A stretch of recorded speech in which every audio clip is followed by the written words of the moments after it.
is that if you go to stress.org.uk/public, you will find all of the resources that are here for you today. It's also a nice way just to have a look at stress.org.uk anyway, because there's loads of stuff that Anya works very, very hard to put on there, loads of free resources and also links to any kind of event that we're doing as well. So I reckon I'm going to begin. I think I will. Any other new stragglers that come in afterwards, Naomi, Anya, if you just keep an eye on that and repost the link for everybody. Okay. Right, let's have a look at you. Let's have a show of hands, everyone. And already you can tell that this is not a webinar. It's an open event. Right, where are we? Right, let's have a show of hands. I'd like to see you. How many of you have ever felt tired, a bit run down? May I even say maybe a little burnt out? Let's have a show of hands. I'm going to put 2 hands up for that. That's been many times in my professional life, not so much in the last 10 years. All right. How many of you have felt that balancing work and life demands can be difficult, if not impossible? Yeah. And well, I've got to include everyone in this now. So how many of you have never felt tired, not run down by work or life demands? You find it really easy to balance your life and work demands. In fact, you probably thinking, why the hell am I in this session today? Anybody feel like that at all? Actually, that life is ticking along quite nicely and I don't need any help whatsoever. Good, absolute crickets. Good there, brilliant. Good. Right, this is self-care and burnout. This is one of a series of free webinars that we're putting out to the world as the Stress Management Society. So I better tell you who we are. My name is Duncan Risco, and I'm Chief of Creativity, Happiness and Innovation at International Wellbeing Insights and the Stress Management Society. So I've got a slide for it, so I might as well use it. That we are a wellbeing consultancy, that we are the consultancy arm of the Stress Management Society. That is our non-profit arm. We've been up and running for 20 years now. And our vision is to create a happier, healthier, and more resilient world. The Stress Management Society, that's where we try to give back to those that have nothing. That's our more kind of, our non-profit. We are not a charity, but we like to do charitable deeds. My background is mental health. I am not a clinician. Let me make that perfectly clear, but we have a psychiatrist that is on hand that looks at all of our content. We also have a neuroscientist that works with us. Hello, Naomi. You earned it, you flaunt it. We also have psychologists that work very closely with the team also. So everything that I present to you is kosher. It's not just kind of things that bubble away in my lab and I think, well, that might help. Everything that we present is based on data. It's either data that we've gathered or data that other people have gathered, or maybe it's like a peer-reviewed study. So that's enough of that.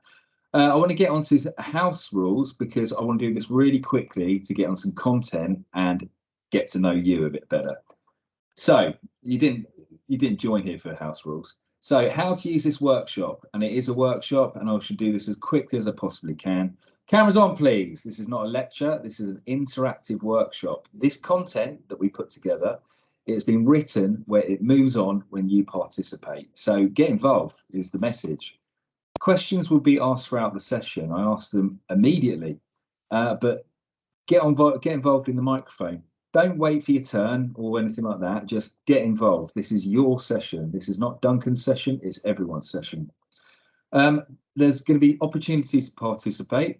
We need to hear from you. Please feel free to ask questions. You can do it in the chat, but I prefer you to get on the mic. Share your experiences, and you also don't believe a word I say until I make a case for it. You can disagree with me if you like. That's perfectly fine. And if you don't understand anything, don't sit there like, oh, I don't really get it. Just ask. It's fine. If I can't get to answering your question, Naomi or Anya certainly can in the chat. So if you need me to slow down or speed up, whatever you need, just ask for it. What I want you to do is put something in the chat section, but I want you to put something practical in the chat section, because I'm nosy. I like to know what kind of people are joining this session. So just to make sure, can you all say a quick hello in the chat section to test the tech? I want to know who you are, where you are, and also what do you do? Are you a stay-at-home parent? Are you in accounting? I'm just interested because it gives me an idea of the kind of industries that are a bit under pressure at the moment. So I'm going to set some ground rules because you've got no idea who I am. So I'm going to tell you how I'm going to behave. And by that extension, this is the ground rules for the room. But I'm going to ask you to be here on time. You were. And while you are here, be here now. Invest in yourself. This is your time. So I'm going to ask you to limit distractions. If you can put it off, turn it off. If not, put it on silent. I'm going to ask you to participate. What you put into this session is much better than me just talking. What you put in is what you get out. And I'm going to ask you to be honest. And if people are being honest, let's just respect what they have to say. In that case, I suppose I'm asking you to keep an open mind. And with that, I'm going to insist on confidentiality. Now, yep. I'm going to ask you to, I'm going to remind you that this session is being recorded.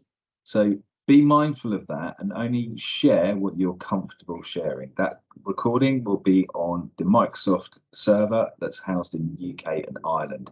I have to tell you that, and it will be behind a password protected file. I will say I a lot. Please be patient with me. I'm absolutely not talking about myself, but as one of the devices I use to protect people's privacy. I do have an exception to confidentiality, and that is safeguarding. That many of you know that I have a duty of care, we all know about safeguarding, but my duty of care is to make sure that people on this call are okay. If anything comes up that you feel you need to follow up, or you need just our help with anything, you are more than welcome to hang on at the end of the call, or to contact us at support@stress.org.uk. Naomi, if you could put that email address into the chat, that'd be great. support@stress.uk. So those were the ground rules, and we did that really, really quickly. So I'm really glad that we can get onto some content straight away, and I can stop talking.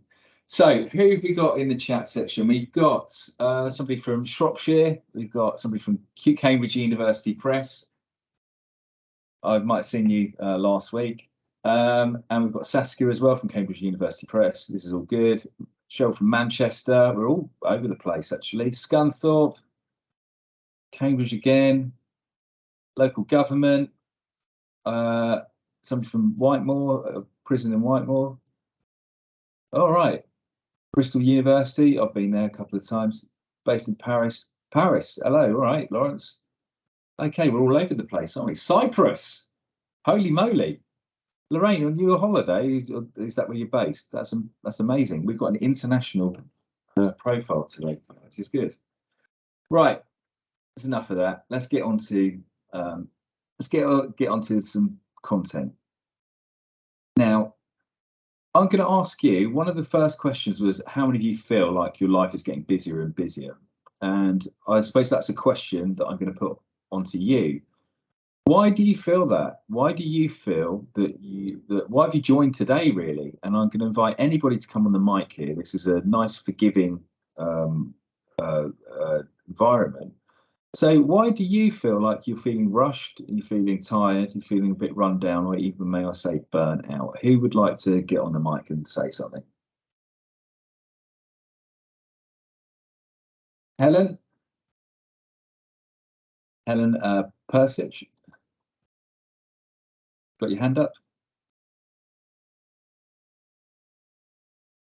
If you're talking, we can't hear you. You're on mute.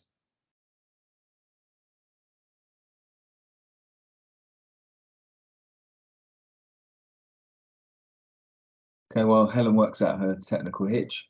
We've got Roy with his hand up. Roy, was that a legacy hand, or are you going to tell us about why you feel run down? No, I'm happy to share. Thanks, Cheers, Duncan. Yeah, so I think for me it is the information, the amount of information that we have to sort of deal with compared to 10, 20 years ago. And also that I have a tendency to, if I'm not careful, end up working to other people's agendas a lot, rather than focusing on what I want to do. And I find that quickly leads to burnout potentially, or stress at least. But I'm going to remind you we're on a recording, so I won't say where you work, but what area of industry do you work in? Yeah, I work public sector in a commercial role, so doing a lot of contract work, procurement, supplier management, category management, working with a lot of different systems, a lot of different processes, policies, which can get overwhelming at times. Yeah, And probably dwindling resources. well, actually, not the case where I work at the moment. It's expanding. But yeah, combined authority. So got increased powers through it's a devolution deal. So, but yeah, we're struggling to recruit still, even though there is roles. So there is some of that as well. Yeah. But lots of information, lots of demand, hard to switch off, and everything is urgent and important to everybody else. Everything, getting pulled all over, to everyone else, yeah. Get you. Helen's sorted her mic out now. Do you want to get on the mic, Helen? Hi, nice to meet you all. I'm in the remote Highlands of Scotland here, so it's very stormy today, so I might lose you. I work in the adult social care sector, quite demanding, and I have a number of staff who work with me. And I think the most demanding part is helping the staff get through the day, really, because it's a very demanding job. And we did struggle through the pandemic, so it's trying to get people back on the feet as well and pick up motivation and confidence again. So it's a daily thing, how to do it, really. Yeah, it's a typical response. It does seem very, very hurried. I've got two words that I'm noticing people, especially my data and my clients and the people that we work with. Two words that really kind of resonate with them is the words hurried and worried. That seems to be quite on the horizon. An awful lot of what ifs and maybes. Yeah, quite agree. Hurried and worried, yes. Hurried and worried. Yeah. Very caught up in the day-to-day. Yeah. Matthias, you had your hand up, but I suspect it might be a legacy hand there, Matthias. He's on a mobile and he's remote. If you have got something, yes. It was only that I couldn't turn on because due to the aircraft that was making a noise. But yeah, it was just that time when you were asking if we had ever had direct flight from over. Yeah, the classic of a webinar there, mate. Put your hand up and forget to put it down. That's all right. What I'm hearing is those two things are what hurried and worried, and I do believe that. I mean, in the last 12 months, in fact, I gave up on this because it did my head in. If you were just a bit to Roy's point about the amount of information kind of thrown at us, in the last 12 months, this has happened. This is just kind of world events, nothing to do with your personal life. Is that we've had the Ukraine crisis, we've had the refugees as well. They're still not gone back. They're here, or they're in Poland, or they're wherever. They made the Champions League final because of the conflicts. There was climate change. There's a big report that happened a year ago saying we are in trouble. But monkeypox, do you remember that? Monkeypox. And we've had Downing Street scandals. That seems like a very long time ago now, but it was very much in the front of our minds. The Sri Lanka protests, with the Platinum Jubilee, where when the Queen was still alive. Then we had the cost of living crisis, which continues. Bye Boris, he went eventually, and so on and so forth. We've had another Prime Minister, the Queen died. We have had Trussonomics. We've had another Prime Minister. We've had Hurricane Ian. We've had the World Cup. And after December, I just went, I can't do this anymore. I was sick of finding things. But ad nauseum, ad infinitum, it goes on and on. It is a constant barrage, and we tend to let an awful lot in. And that is just the world around us.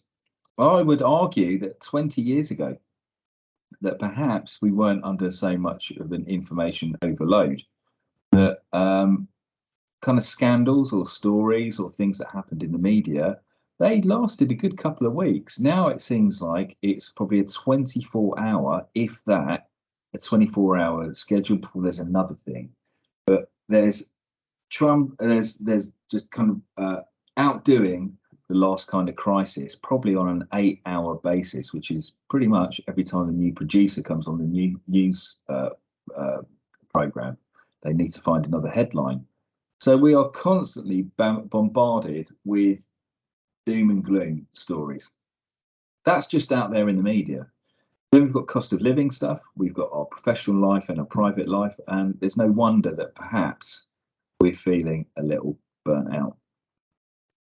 Celia, you got your hand up, and I think it's a proper hand. Can you hear me? Because I can't get my video to work. Is my audio working? Perfect. I can hear you loudly. Yeah. So one of the things I wanted to raise was, what we do about what I think is rational grief and a sense of sort of powerlessness and rage sometimes about things like environmental degradation and climate change and the dismantling of our health service, those of us who are supporting people who need access to that, in ways that are no longer open to them. What do we do about that? That's the question, because that overshadows so much of what I do day to day. Agreed. Can you put that in the chat so I can come back to it? You can either, or maybe Naomi will put it in there. We'll loop back to that. Thank you. That speaks to my heart there. My wife is a mental health nurse, or training to be a mental health nurse. She's just done 3 months on an Alzheimer's ward. She's just now in the psychotic ward now. And it's pretty apparent what the agenda is there. It really is. It's very sad. So I want to start to look at burnout. And burnout is linked very much to stress levels. It really is. And is stress good or bad, in your opinion? If you had to cast a vote right now, and you do, in your opinion, is stress good or bad?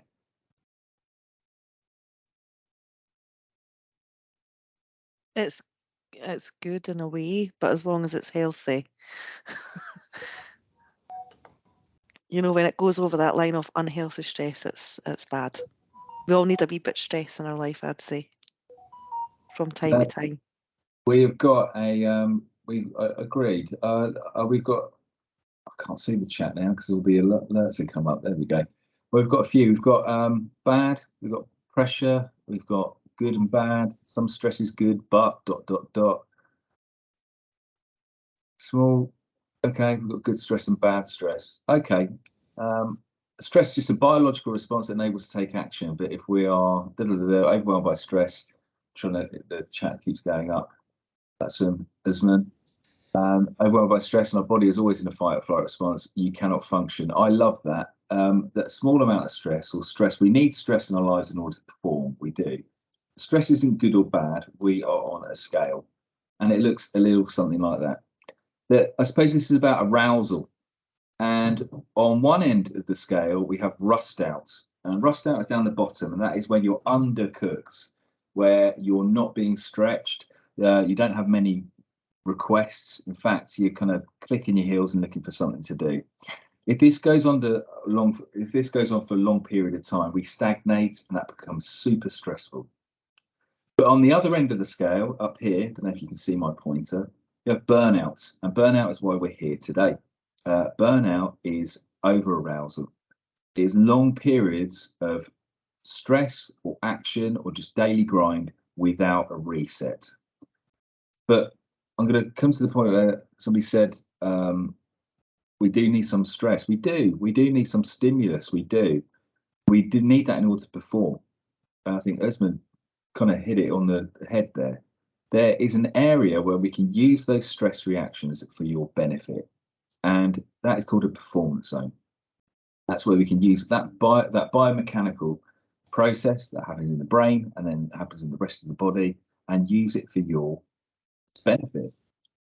The issue with stress is not stress in itself. Again, it's long periods of stagnation where we've got nothing to do. That becomes incredibly taxing.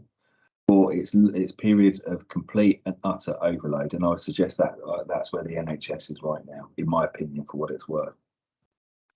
So, what does burnout mean to you? If I'm not necessarily looking for a dictionary definition, if you have suffered burnout or if you've witnessed it, interested to know more about rust out. We'll come back to that, Lisa, if you can. I'll give you homework on that. What does burnout mean to you, gang? If you had to tell me, what does it actually mean to you?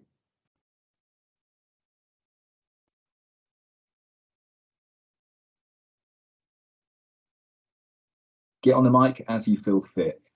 Absolutely exhausted, can't get out of bed, no motivation, even bordering on depression. Yep, that sounds familiar. That seems like a very typical response. Thank you for starting there. Emily said, when it's affecting my day-to-day responsibilities, and exhaustion, pain, frustration from Cheryl. Absolutely. Yeah. Overwhelm, and I think when it feels like the boundaries between my professional and personal worlds have been breached. Cool. I might use that later and pretend it's my CD. That's good. That.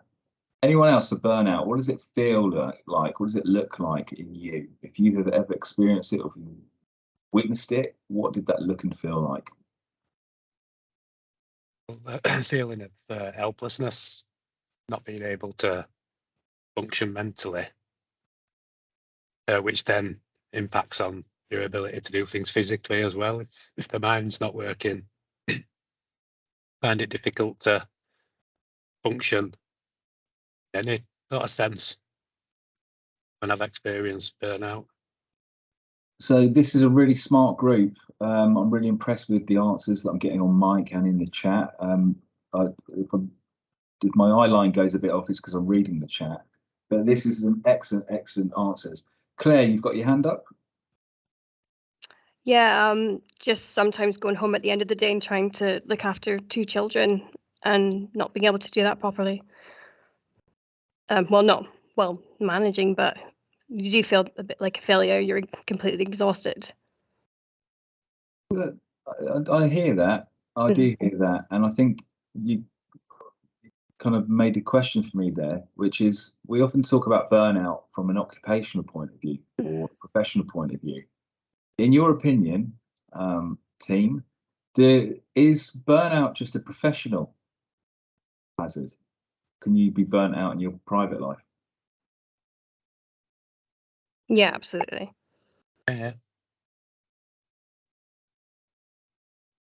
Who wants to? I think one leads to the other. If you're burnt out in your private life, then that can cause burnout in your professional life and vice versa. I don't think that you can necessarily separate everything. I think it's just sort of where you are, really. I'd agree. I think burnout. If you're burnt out because of stuff that's going on in your personal life, that's going to impact on how you function in your professional capacity and vice versa as well. Agreed. And the reason I bring up that question is that often when we talk about burnout, it is you can diagnose people, you can diagnose groups with it as well. We certainly do in our wellbeing audits. We diagnose groups and companies as well, particularly for risk of burnout. I think we're publishing a white paper that will show that data. But burnout, is that it is an occupational health risk. If you look at the ICD-11, and we've got a couple of NHS people in here today, it will say if you qualify of 2 of these things, 2 out of 3 of these measures over the last 2 weeks, is have you been feeling incredibly tired and feelings of exhaustion? Have you had feelings of negativity and cynicism towards your work, the people there, and things in general? And also, are you no longer able to be effective in who you are and what you do? This is the definition of burnout. Now, burnout, this is usually the end result. So if you're in front of a health professional and they're diagnosing you with burnout, well, this is what they'd say. But that's the end result, those 3 measures. But burnout it doesn't happen overnight, does it? There's clearly some warning signs, and that's what we're going to start looking at now. That there are warning signs to give you a bit of an indication of where you're headed. Now, today's session, we're going to give you some kind of ideas of what you could do at the end. But what I want you to start doing is start expanding what constitutes burnout. Now, it's different for all of us on this call. However, there are some areas that perhaps you hadn't realised. So, burnout for me is more like this. And I believe, and we believe, that's one of those I statements I'm using, is that there's about 5 stages of burnout. And the first one is the performance zone. Now, that performance zone, that's when we're firing on all cylinders. If you remember the graphic earlier, I'll come back to this graphic in a second, where there was that sweet spot where you can use that reaction, all those stress feelings to your benefit. What does that performance zone feel like for you? When you're in that good zone, when you're feeling, yeah, I'm all right, I'm firing on all cylinders. What does that look and feel like for you?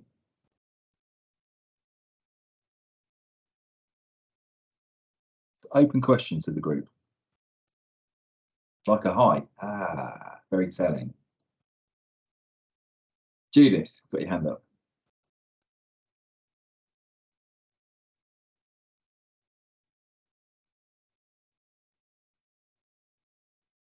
You're on mute there, Judith. Confident. Ah, lovely stuff. Yep. Confidence. And how do you feel when you're confident?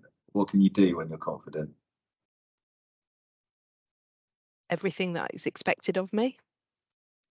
Most things that are expected of me. I feel good. And probably a bit more as well. Probably maybe volunteering yourself for things as well. Yeah. Probably. We've got answers in the chat as well. Positive, good listener, supportive to others' needs. I feel like I'm in a rhythm. Excellent word that. It does feel that way.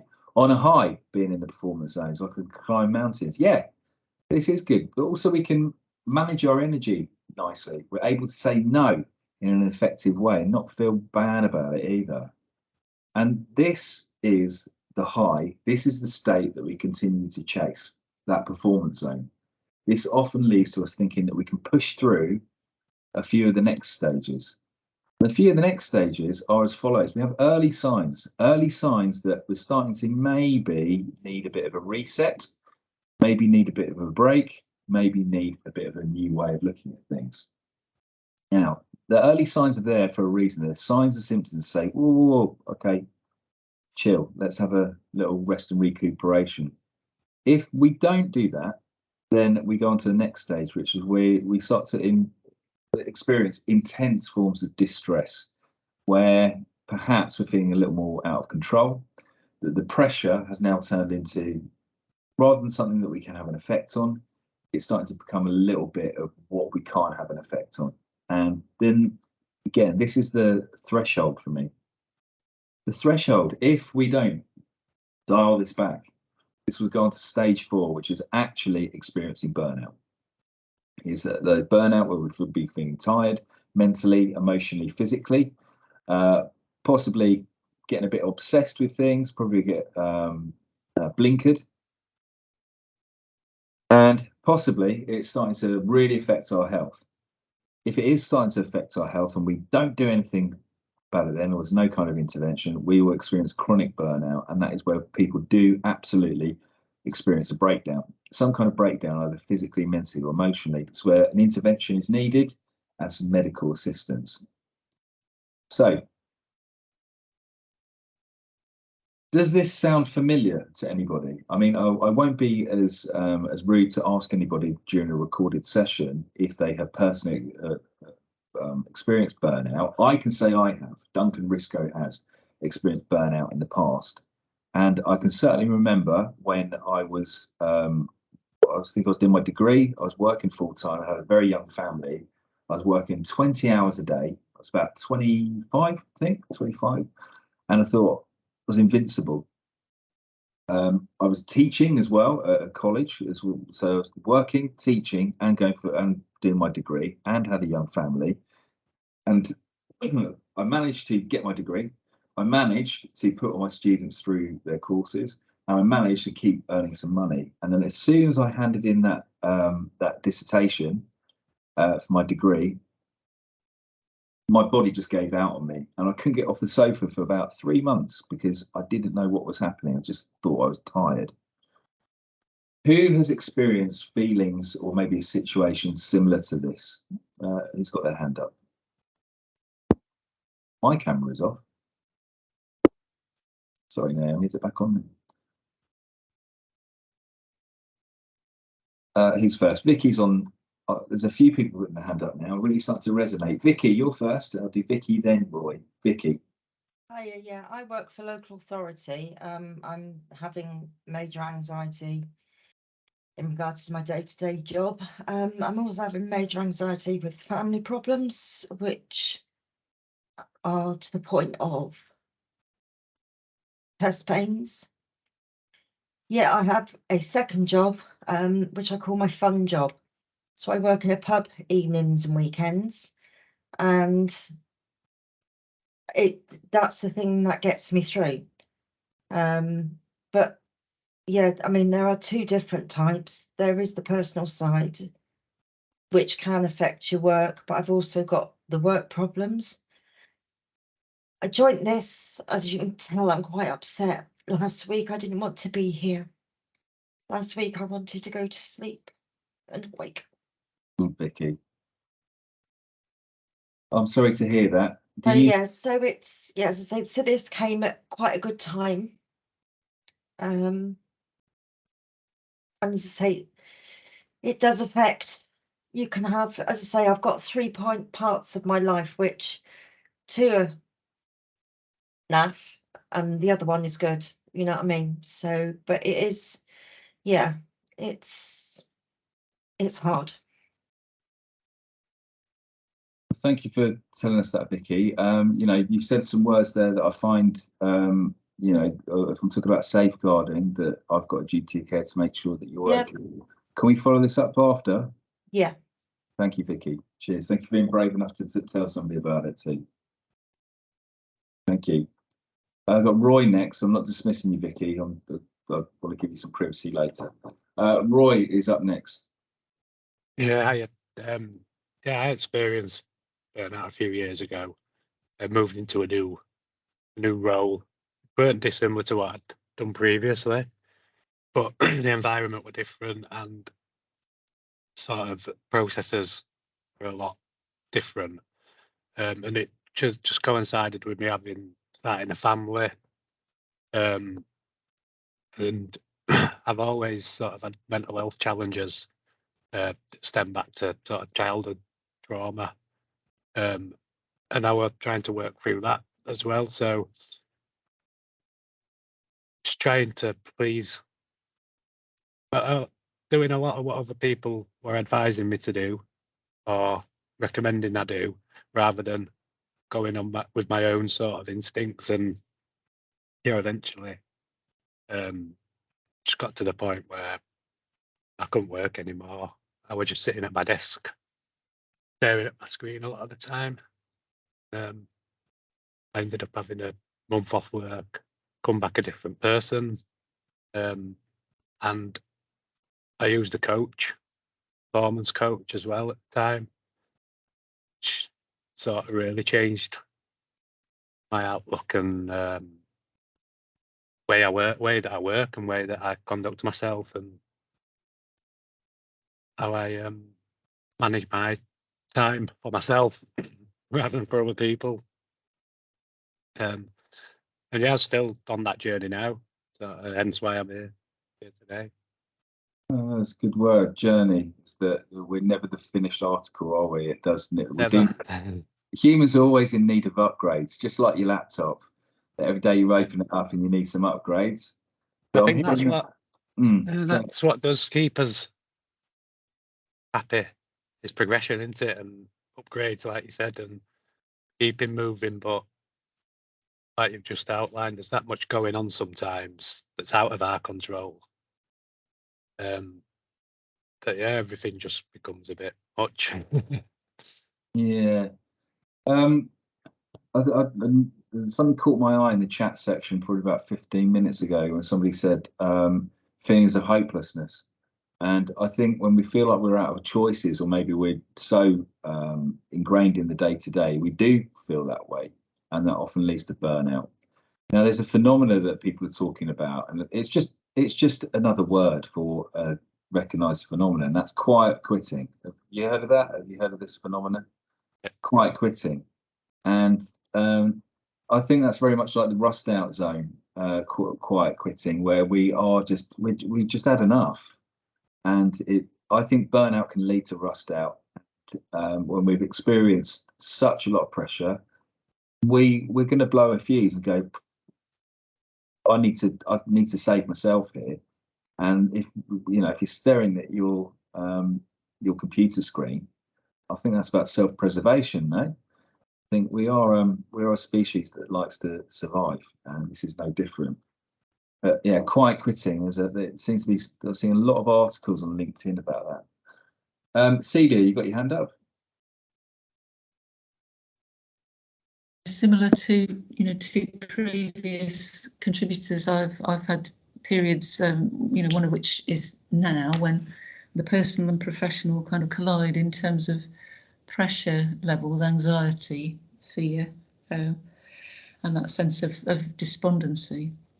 But I think what I find fascinating from what others have said and from my own experience is how, when you think you can't, if you're aware of habits of mind, of patterns of behaviour, and of having choices, there are, however small and slender those things might be, there are things you can do. I mean, the Buddhists say that, if you have a pain, you follow it to its source. You have to find what's causing it and understand that.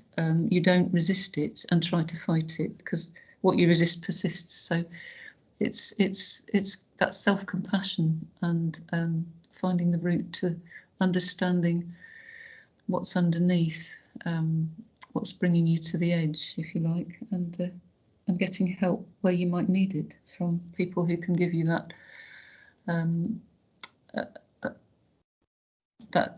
what's the word I'm looking for? That impartial view, that listening, open-minded listening ear. Yeah. So difficult when we're in it, though. It all feels, a word that I think you used earlier about overwhelming, and have I come to the end of my resources? It's demand now exceeding resources. And I think sometimes you have to recognise, yes, I have. Yeah, and I need somebody to help me with this. Yeah, and that's okay too. You're only here to do the best you can, and that's it. And your best is only your best on that given day. I think we're often linked to an unrealistic expectation of what you can do every day. That you are a biological machine, and you're not particularly consistent. There are some days where you just can't do it, but it's chasing that performance aim. I should be feeling, I could be doing, I should be better than this. Humans are weird, aren't we? They're weird. Laura, you got your hand up? Hello. Hello. Yeah, so I was just kind of I think the COVID pandemic has really brought into sharp focus that the link between physical and mental health is inextricable. And so for me last year, I had COVID for the first time in June, and then spent the rest of the year feeling completely zapped. Now, I'd had a couple of emotional things as well in sort of the summertime that were quite draining on me. I'd started a new job in June. That's also quite emotionally draining. And I wasn't sure. I was getting all these physical symptoms, and I was just tired all the time. So I was going, is it long COVID?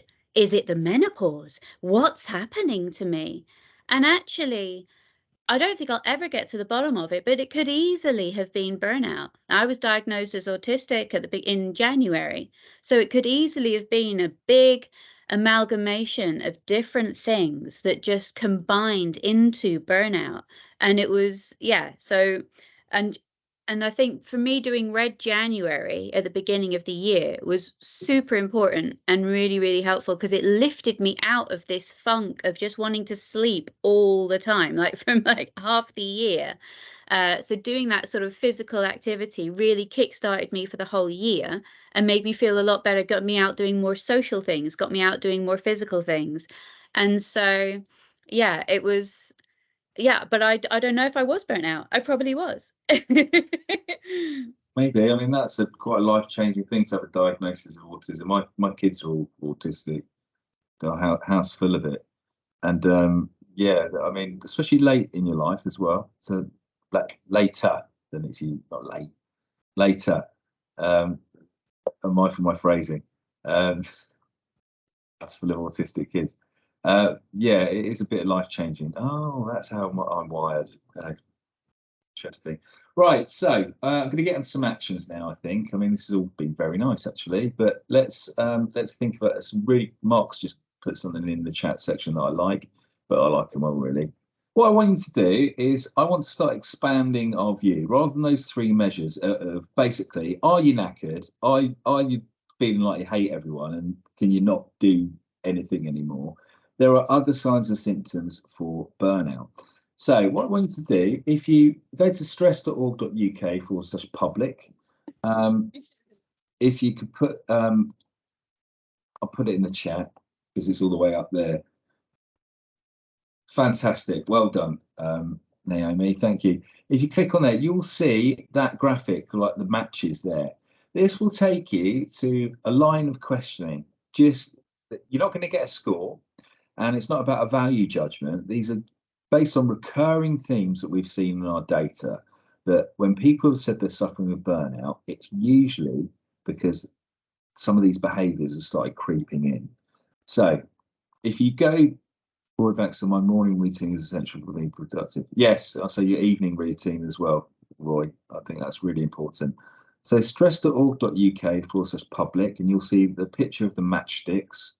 Click on that and it'll take you to a survey. Put your email address in there. It will email you your answers as well. But it's just going to have some behaviours there. In fact, I'm going to do it with you because I quite fancy doing it today.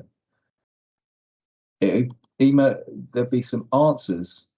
There it is. I've done it too. So occupational burnout, according to the ICD, then blah, blah, blah, blah, blah. You'll see that you can do put your email address. And then it asks you about presenteeism. Now, presenteeism is a phenomenon that we've been measuring for a while. About we all do it. We report to work when we shouldn't be there, from either physically, mentally, or an emotional point of view. So we'd like to ask, approximately, in your opinion, how many days have you worked whilst either physically or mentally unfit in the last 12 months? And how many days? Oh, that's the same question. Well, I'll answer it twice. Now we start looking at burnout as well. So burnout thinks my job, they're never ready, sometimes, often, always, makes me feel exhausted and depleted of energy. I worry about work outside my contracted hours, etc., etc. You'll start seeing, I think we've got about 28 questions there, which is a bit more than those three they used to diagnose you. Have a look through there. No worries, Celia. Have a look at the recording later. Thank you, Naomi.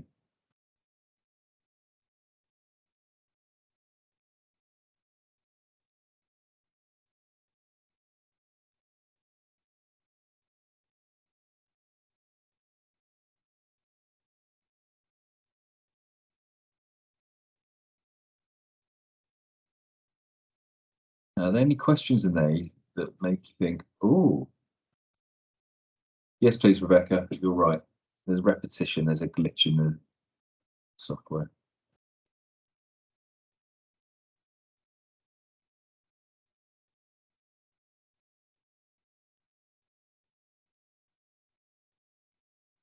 One in here that I always forget about. I go, oh yeah.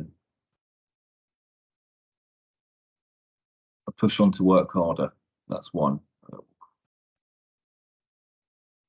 I feel like I'm working more than the traditional 9 to 5. I wouldn't say worry, but maybe My thoughts are filled with work outside my contracted hours. If you had to invoice your current employer for the amount of overtime you do in your head, how many times would it multiply your salary, do you think? Think you could retire?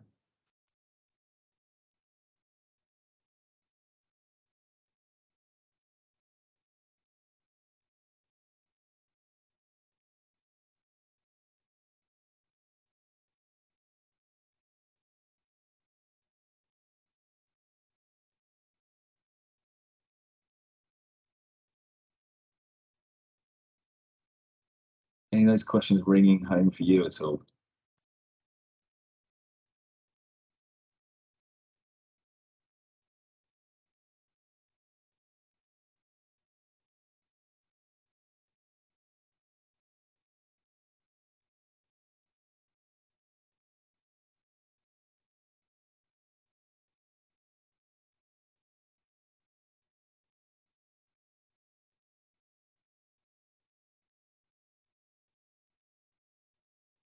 All right, finished?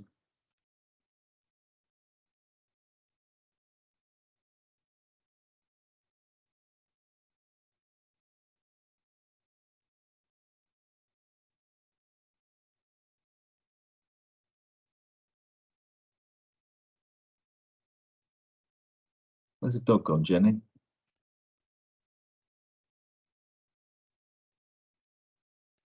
Dogs are She's welcome. disappeared. She's disappeared. She loves sitting here. She doesn't be away from me. Yeah. Yes, the recording will be showed later. Right. So you finished the session. You finished the survey. Any questions there? Which is it's a bit more involved than those three measures: tired, negative, ineffective. Are there any questions there that maybe have opened your viewpoint a bit more?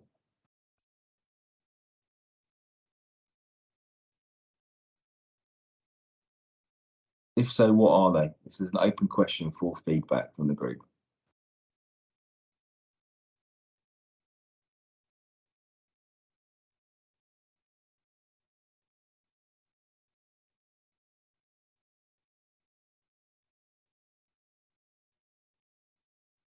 What about worrying about work outside of contracted hours?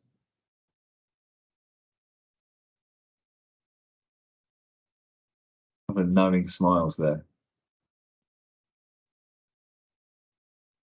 Last 2 weeks, these are spot on descriptors of how I'm feeling. Interesting, Dina. Okay.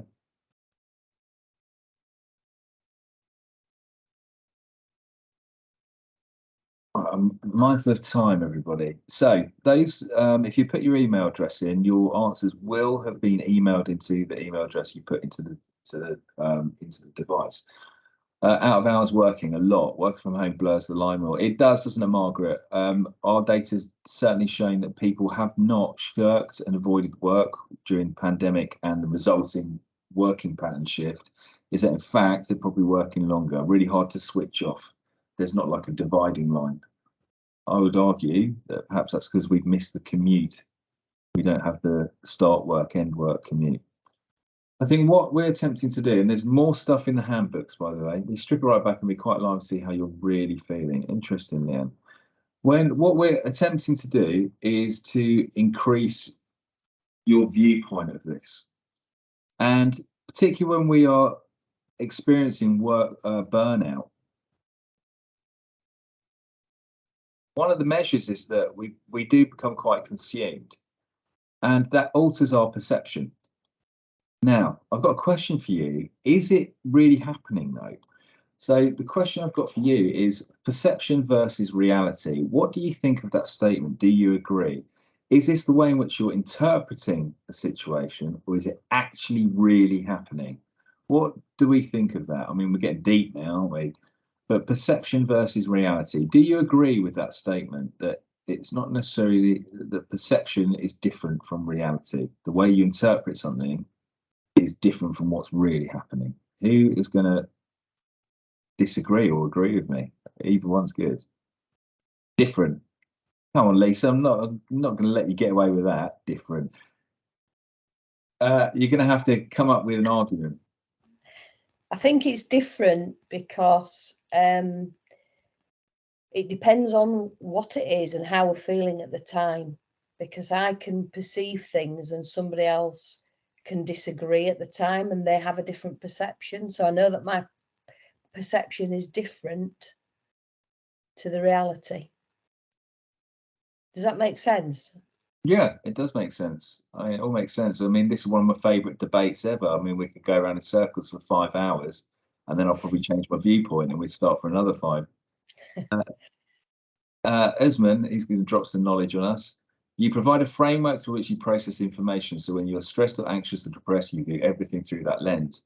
Your body responds to that perception and creates physiological responses. Right. Okay, I told you already, clever group. So when we fight, flight, or freeze, danger is how you perceive it. It might not be real danger. Caroline said, yeah, you're alerted. Oh, your threat center is on a high alert. But perception versus reality, I don't think they're different. I think, in fact, find the right button. There we go. I think perception versus reality. I think perception is reality. The way in which we perceive something becomes very, very real to us. Whether it's based on fact or not, it doesn't matter. That's how we are experiencing that. It becomes real. We are all on the same call, but I'm having a completely different experience of the reality than you are. I'm presenting this, you're trying to follow it, even though I may be boring it. But there's a German philosopher called Heller that said, be careful how you interpret the world. It is like that. The way you interpret things becomes very, very real for you. However, what we lose sight of is when we are so engrossed with that perception, which becomes our reality, and we get so involved, and I would say consumed by that overwhelm, that we lose sight of something, and we lose sight of perspective. And the perspective is the ability to zone out and say, well, what is important? Am I needed for this? Is this adding value? Am I adding value to this? And what I've heard today, a couple of you already said, is that ability to see a different perspective. So how do we do that? How do we? I think Roy was talking earlier that he had a coach that helped him through this. I've got the thing. It's a case of there is a physical breaking point where feed on adrenaline to cope, often beyond which is acceptable, but there is a point when your body says enough. It absolutely does. You're right. But perception, we need to shift our perception to perspective. And if we think about those stages of burnout, that we often get a skewed viewpoint on what that perception is. Remember, what are we chasing? We're chasing that performance zone where we feel a bit buzzed. We feel like we're performing. We feel like it's not even much of a hassle, really. And it's those early signs and symptoms that we often ignore, or we're unaware of them, that we continue to push on until we start experiencing those further stages of burnout. Those further stages of burnout that we often, our mental state is affected, where we can't say no, and we have a hard trouble putting our foot off the gas and giving ourselves a bit of rest and recuperation. So what could we, should we put the responsibility on the individual rather than an employer, environment, etc.? Esmond, okay, we'd agree to disagree. I'll talk to you after that if that's okay. It is. This is not about today is about a personal point of view and not about your employer. But we can talk about that later, because I agree. It's actually at the Health and Safety Executive, it is a legal duty for your employer to provide a safe and risk assess the working environment. We'll talk about that after. If you could hang around, I'd love to talk to you about that. So what can we do to shift some of that perspective? Well, on page 6 of our handbook, we've got 20 practical things that you could do instead. And these are 20 things. But if you read those 20 things, you will probably say, well, I know all that. My response to that is, how many of you are doing it? That when we get caught up in the burnout, when there's too much asked of you, and there's too much to do, and we feel like we are running out of resources, often we feel like we cannot abdicate some of the responsibility. But I would ask you one question, which is, who is the most important person in your life?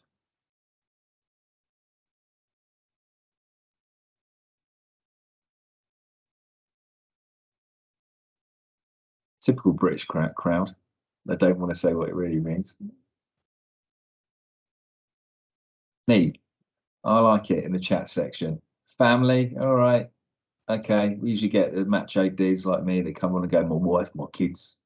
But Amy's got it, is that you are the most important person in your life. That if you are not properly refreshed and healthy, then how are you showing up for everybody else? That you may think your family is the most important person in your life, but you come first. And like Amy says, it's very much like that oxygen mask. If you're on the plane and they do the safety briefing and they ask you they tell you, what do they do when you put the oxygen mask? What do you do when the oxygen mask drops down? You put your own on first because you're in a better position to help other people. It's your own self. This is about looking after yourself and giving your best to others, as Helen has just said. Page 6, we've got 20 things that you could do. On the rest of stress.org.uk, we've got about another 100 things that you can do. If you snoop around there and look for the 30-day challenge or the free resources, we've got tons and tons and tons and tons of stuff. But what I've really enjoyed today is that the viewpoints that I'm hearing today, that some really considered and intelligent answers. The handbook is available at stress.org.uk. /public. Use that as your portal to find all the other resources about what you can actually do. There's a call to action at the end of the handbook also about what are you actually going to do. That we have that ability to understand burnout, but what can you actually do? It's 20 things there already. Talking of calls to action, we've got something coming up next month, which is Stress Awareness Month. I'll share my screen, which is the funny enough, and it ties in nicely to just what I was talking about, which is about act now. That we all know these things, but we often get distracted by life getting in the way. And act is about taking action, making changes, and doing actual things. It's act now, #act now. To follow up and to support this next month, we have another event which you will find at philkarma.com workshops/stress management, and that's the Excelling Under Pressure workshop. There's a 10% discount if you book before the event, and the discount code is DStress23. DStress23. What I'll do, I'll copy and paste that into the chat. If you excuse me, I'll just stop sharing so I can copy and paste that. You'll follow it if you like. 1 second, scroll down, down, down. That'll work better than you remembering it, won't it? There is the thing. Let me copy. There's the link, and here is the discount code. There we go, and that's our session next month for the Stress Awareness Month. Discount code is DStress23. That is the end of the session, but before I end the session, I will be the last person to leave. If you need some time with us, we'll stop the recording there as well. I think it's probably appropriate to stop the recording while asking for questions too. Stop recording. So recording stopping now.